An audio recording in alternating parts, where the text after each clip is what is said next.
Les travaux de génie civil consistant à creuser et planter la fibre optique devaient s'achever dans 2 semaines. Car sur 504 km entre Pointe-Noire et Mbinda, frontière avec le Gabon, il ne reste plus que 10 km de pistes à creuser. La partie fourniture en équipement actif pourrait intervenir entre octobre et novembre de cette année. Le ministre des Postes et Télécommunications, Léon-Juste Ibombo, qui a effectué le déplacement sur l'un des principaux sites, Ngoyo, s'est dit satisfait de l'exécution en cours des 10 travaux. Mes premières impressions, elles sont très bonnes. Et très bonnes d'autant plus que c'est un projet très intégrateur qui permettra non seulement de relier le Congo au Gabon, d'avoir une autre sortie au niveau de la fibre optique, mais aussi et surtout c'est un projet qui a créé beaucoup d'emplois. Parce que d'après les informations que nous avons obtenues de la société Huawei, il y a pratiquement 450 emplois qui ont été créés, 150 emplois fixes et puis 300 emplois dans chaque zone là où on déployait cette fibre optique. Et c'était aussi un grand projet, d'autant plus que ça va interconnecter les gares de notre pays entre Pointe-Noire et Dolizé, du moins Pointe-Noire, Dolizé et jusqu'à Mbinda. C'est un projet qui tient beaucoup au chef de l'État parce que le Congo veut devenir un hub. L'infrastructure est là et on nous fait comprendre que d'ici fin juillet, tout le travail au niveau de l'infrastructure, c'est-à-dire qu'au niveau de la pose de la fibre optique, sera achevé, terminé. Et il ne restera qu'à installer les équipements actifs pour que la fibre optique soit profitable à tous les Congolais. Donc nous sortons de cette visite avec beaucoup de satisfaction. Les 10 km restants concernent une portion se trouvant dans un tunnel entre Bilinga et Dolizé section 3 qui seront réalisés à la fin pour des raisons techniques, à en croire les ingénieurs sur le terrain. Le coordonnateur du projet CAB, Central African Blackbone, qui se dit rassurant de cette étape, a indiqué que celle-ci pourrait être achevée dès la fin du mois de juillet. Le ministre Léon-Juste Ibombo, qui a inspecté le site de Ngoyo, a insisté sur le fait que le projet fibre optique d'interconnexion figure en bonne place dans le programme du chef de l'État, le président Denis Sassou Nguesso, qui veut faire du Congo une société de l'information et de communication, un modèle de la sous-région. L'ambition du président de la République de faire en sorte que le Congo soit une société de l'information et de la communication, nous voyons les bases ici. Et on ne peut pas devenir une société de la communication et de l'information si on n'a pas l'infrastructure. Avec la fibre optique, on va diversifier l'économie de notre pays. Et ça va faire en sorte qu'on crée beaucoup plus de richesses. Et demain, nous aurons certainement d'autres verrons de mon coup dans notre pays. En ce qui concerne les retombées socio-économiques du projet CAB Congo, cofinancé par l'État congolais et la Banque mondiale, en plus d'un financement du groupe Huawei, le ministre confirme qu'elles seront considérables, nonobstant la diversification de l'économie congolaise, la création de plusieurs emplois et de contributions au PIB national. Aussi, faciliter l'interconnexion entre les gares du chemin de fer Congo-Océan.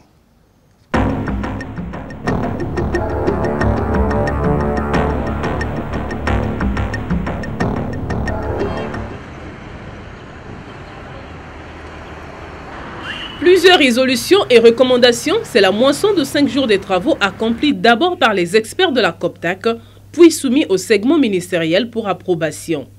Il s'agit des résolutions et recommandations qui contribueront au développement des postes et télécommunications.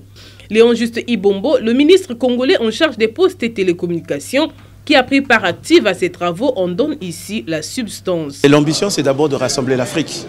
Parce que c'est la première ambition, rassembler l'Afrique, pour qu'ensemble, dans le cadre de la solidarité africaine, nous puissions parler d'une même voix et voir comment est-ce que nous pouvons faire arrimer nos postes avec l'évolution du numérique. Aujourd'hui, il y a un foisonnement mettons, au niveau du numérique. Et comment est-ce que les postes pourront s'adapter dans ce nouveau monde? Donc nous sommes en train de regarder et nous avons des résolutions et des recommandations que nous avons prises qui permettront à ce que nous puissions déjà parler d'une même voix, c'est-à-dire qu'au niveau par exemple de l'Afrique centrale, mais aussi au niveau de l'Union postale universelle, de voir comment est-ce que l'Afrique va jouer sa partition. Il faut chercher maintenant à innover et à trouver aussi des offres de services qui permettront aux consommateurs, c'est-à-dire à nos concitoyens, de se retrouver. Mais de toute façon, la Poste demeurera toujours la Poste. Parce qu'on a besoin de ce contact avec on va dire, l'administration. Et nous pensons que les résolutions et les recommandations que nous avons prises permettront à ce que la Poste puisse rejouer son rôle moteur. C'est fondamental d'avoir toujours un secteur postal qui soit maintenant compétitif, évidemment, dans nos pays africains. Aussi la recommandation concernant la migration de la radiodiffusion télévisuelle de l'analogique au numérique en Afrique centrale. La Guinée équatoriale a été choisie à piloter cet organisme pour les 2 prochaines années et aura ainsi l'insigne honneur d'abriter la prochaine assemblée ordinaire de la COPTAC.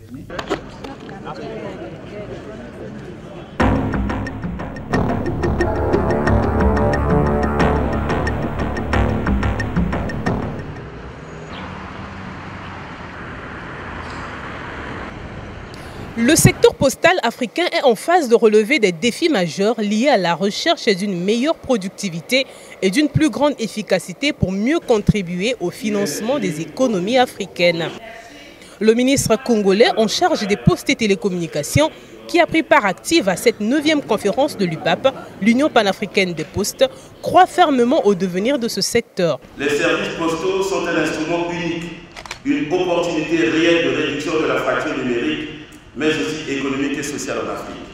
La qualité de service est donc un enjeu majeur pour les postes africains.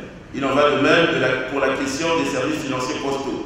Le réseau postal africain est un atout pour le continent pour qu'il puisse se développer et devenir une véritable infrastructure de développement. Nous devons tous, organisations internationales, organismes régionaux, comme l'UPAP et gouvernements nationaux, lui donner les moyens et les conditions de son développement.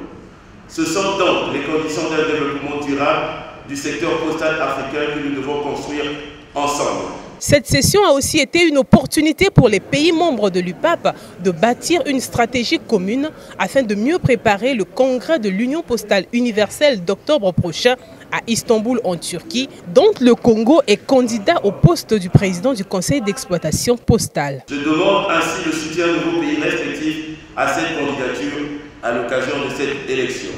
Je porte l'espoir que nos travaux seront fructueux et nous permettront de dire à notre retour dans nos pays respectifs que nous avons œuvré pour le développement du secteur postal en Afrique. Le Congo a été élu membre du conseil d'administration pour 4 ans. Le Camerounais Younous Dibrine reconduit à la présidence de l'UPAP.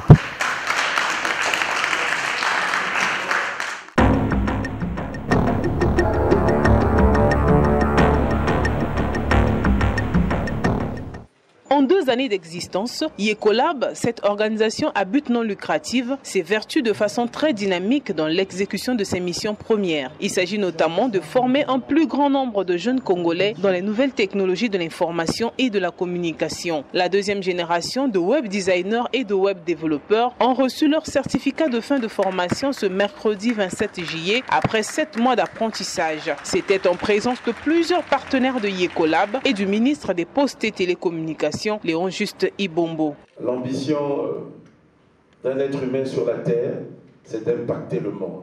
Ici, il s'agit de changer le Congo. Et nous croyons que nous pouvons changer le Congo. Et nous avons aujourd'hui une preuve de cette espérance de changer le Congo, de le transformer. La preuve, c'est avec Yecolab, qui est un centre d'excellence et de formation aux nouvelles technologies. Mais Yecolab, pour notre part, c'est un concept qui rentre dans la ligne droite du projet du gouvernement, de son Excellence M. Denis Sassou Nguesso, décliné dans les points 4 et 5 de la marche vers le développement. Il s'agit entre autres d'arriver le Congo à une société de l'information et de la communication, du savoir, mais aussi de permettre à ce que la majorité des Congolais puissent accéder à l'outil informatique, à l'Internet, aux nouvelles technologies de la communication. Et Yecolab ici apporte une plus-value de la valeur et de la qualification, afin Comme le souhaite ardemment le chef du gouvernement, M. Clément Mwamba, Premier ministre, qu'il y ait dans notre pays ce qu'on appelle la diversification de notre économie. Parce qu'à travers ces start-up, du moins, à travers cette formation qui est déclinée ici à Ecolab, ces jeunes, non seulement créeront, nous en sommes persuadés, de la richesse, mais aussi de la plus-value, de la valeur ajoutée. Ces jeunes créeront aussi de l'emploi. Et cela avec le concours de l'RPCE, qui offre aujourd'hui une opportunité extraordinaire à tous nos jeunes Congolais, à tous nos jeunes compatriotes, de s'autonomiser dans la société, dans un secteur d'espérance économique, c'est-à-dire les nouvelles technologies. Notre ambition, qui cadre bien sûr avec l'ambition de l'RPCE, c'est d'avoir une jeunesse dynamique et décomplexée. J'aime bien ce concept, dynamique et décomplexée. Une jeunesse qui peut changer le Congo, qui peut changer le monde. Une jeunesse aussi qui va participer au rayonnement de notre pays. J'ai entendu tout à l'heure qu'à la Silicon Valley, on a parlé du Congo. C'est une très bonne chose. Ces jeunes participeront maintenant au rayonnement de notre pays. Par la même occasion, 2 prix ont été décernés à ces 2 jeunes initiateurs des meilleurs projets en incubation.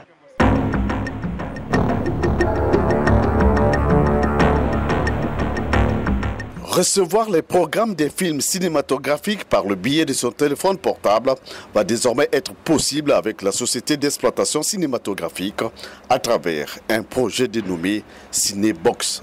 Les initiateurs de ce projet sont Romary Konyangé, Yves Mundilingolo et Gilles Massamba, 3 jeunes Congolais qui développent des services et applications dans le domaine des technologies, ont présenté ce projet au ministre des Postes et Télécommunications, Léon Juste Ibombo, le 26 juillet 2016. On a créé une application mobile qui permet aujourd'hui aux Congolais de télécharger l'application et de regarder les programmes de cinéma de la semaine. Donc, ça s'appelle MTN Movies Out. Vous allez sur Play Store ou sur Apple Store, vous allez trouver cette application. Ça vous donne tout le programme du mois. Vous regardez les avant-premières, les bandes annonces, les affiches des films, les heures de diffusion, tout. Une personne qui paie 5 000 francs sa place de cinéma pour un film qui vient de sortir a la possibilité non seulement de suivre le film, mais il a sa consommation, popcorn, jus au choix. Pour les enfants, il y a des films pour enfants aussi. Donc les films pour enfants, c'est à 2500 avec effectivement la consommation. L'application, elle est gratuite. Vous pouvez la télécharger gratuitement sur Play Store. Léon Juste Ibombo, qui apprécie l'initiative, a exprimé le soutien du ministère dont il a la charge afin d'accompagner ces jeunes à la réalisation de leur noble ambition. Dans le cadre des TIC, ces jeunes ont créé une application qui permet en temps réel de voir le programme, les affiches des films qui vont être projetés. Et nous sommes en vacances, c'est une bonne chose pour les jeunes. Donc ça permet aux jeunes d'avoir une distraction, on va dire, saine. Donc nous nous sommes engagés à accompagner ce groupe de jeunes.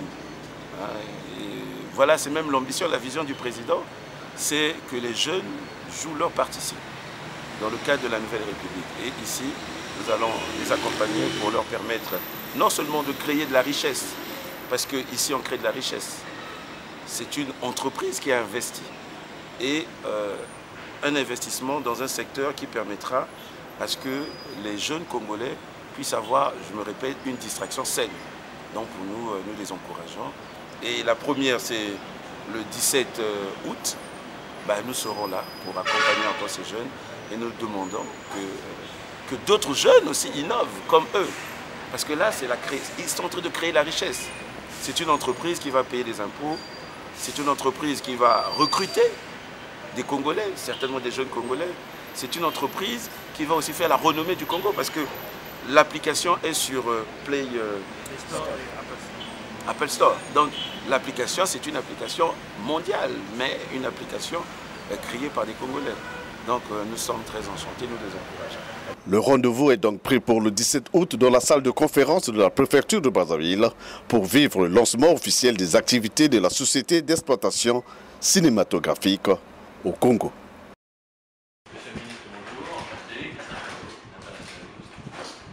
Le développement économique de l'Afrique en général et du Congo en particulier dans le domaine des nouvelles technologies a fait l'objet de cet entretien entre le ministre en charge des postes et télécommunications, Léon Juste Ibombo, et Christian Pinot, président international Boost, ce mercredi 27 juillet 2016. Aussi a-t-il été question d'arrondir les angles pour le Congo de participer au plus grand salon mondial consacré à l'innovation technologique qui se tiendra du 5 au 8 janvier 2017 à Las Vegas, aux États-Unis d'Amérique. On vient de parler en fait du développement économique de l'Afrique en général et de celui du Congo en particulier, avec un événement majeur qui va mettre en avant et sur la scène internationale le pays et ses représentants dans le domaine du numérique et du digital, qui seront par exemple des Véron Mankou, qui nous a entraîné effectivement aujourd'hui à venir au ministère, et l'ensemble de l'écosystème qui est représentatif du pays. Il y aura deux thèmes majeurs qui vont être abordés pendant cette semaine. Le premier, ce sera une conférence majeure qui s'appelle l'Africa Tech Now Forum, pendant laquelle on va débattre de 6 points essentiels qui sont 1. L'énergie, avec l'énergie renouvelable en particulier. 2. La FinTech, dans laquelle l'Afrique brille aujourd'hui par rapport au reste du monde. 3. Qui est effectivement l'agriculture, puisqu'on sait qu'effectivement on va rentrer dans un process d'agriculture beaucoup plus industriel, on va dire. 4. Qui sera effectivement aussi la ville intelligente, puisque c'est un besoin inné dans la majorité des pays et en Afrique en particulier et au Congo. 5. On va parler d'éducation, puisque ça c'est évidemment un des thèmes clés et majeurs qu'on va pouvoir mettre en avant. Voilà. Et puis donc d'autres thèmes qui seront abordés aussi pendant l'Africa Tech Nord Village, c'est-à-dire qu'en gros il y a un village qui représentera 10 pays africains, dans lequel vous aurez un représentant majeur de la high-tech et du numérique dans le pays, et évidemment des startups qui vont être représentatives du pays. Donc on emmène des entrepreneurs, on prend une délégation officielle qui vient voir ce que c'est que le CES, qui vient voir les innovations. Il y a 20 000 innovations qui sont présentées cette année. Ce sera le 50e anniversaire du CES et ce sera la première fois que l'Afrique sera présente effectivement dans ce très très gros salon. Défini à ce jour comme étant le rendez-vous incontournable de l'industrie high-tech, le CES Consumer Electronics Show crée des moyens propices pour un climat favorable des affaires aux États-Unis, en Asie, en Amérique latine et assurément en Afrique.